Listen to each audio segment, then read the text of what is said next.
Moikka!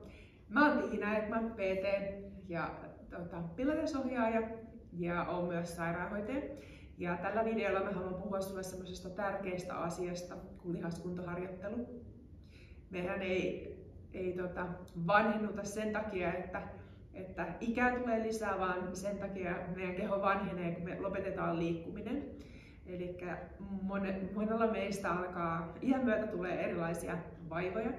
Ja sitten me lopetetaan vaikka selän käyttäminen, me ei enää kumarruta tarpeeksi alas ja solmita kengännauhoja, vaan käytetään erilaisia apuvälineitä. Me ei myöskään ehkä käydä salilla tai tehdä lihaskuntoharjoittelua.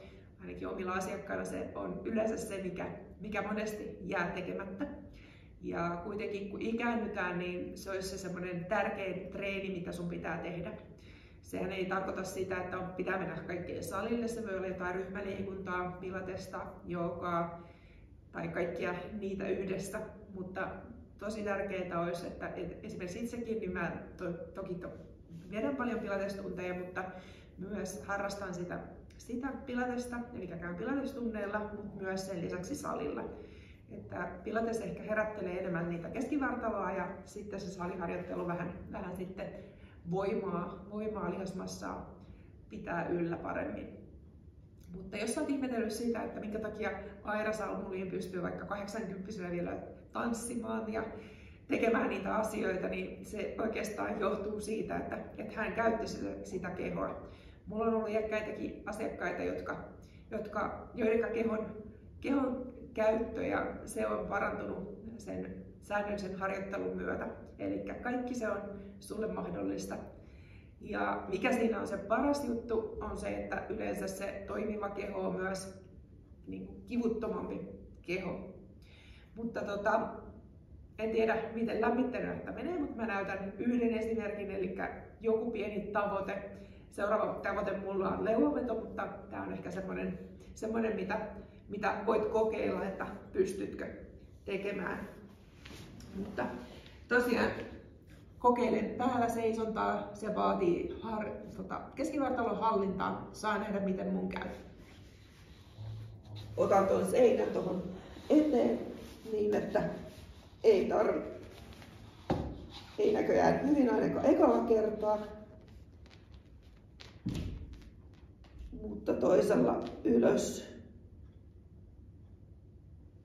Ja sitten voi vähän haastaa kehoa ja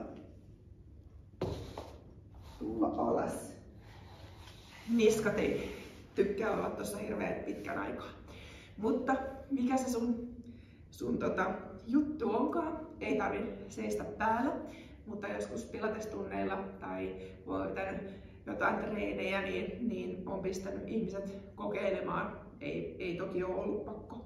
Mutta että pystyykö tekemään esimerkiksi jotain ton tapasta. Sun juttu voi olla vaikka mennä tanssitunnille tai opetella joku pallopeli uudestaan tai sitten ihan ensimmäistä kertaa. Pääsi, että liikut, niin se on paras juttu. Ja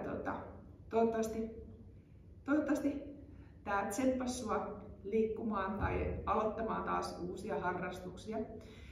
Ja sen verran vielä ajattelin pitää tämän videon lyhyenä, mutta oma toive on se, että haluan opettaa ihmisiä tekemään parempia valintoja sen ravinnon ja liikunnan suhteen. Ja toki tässä nyt painotettiin sitä liikuntaa. Eli tsemppiä sulle liikkumaan ja treenaamaan säännöllisesti. Nähdään taas seuraavilla videoilla.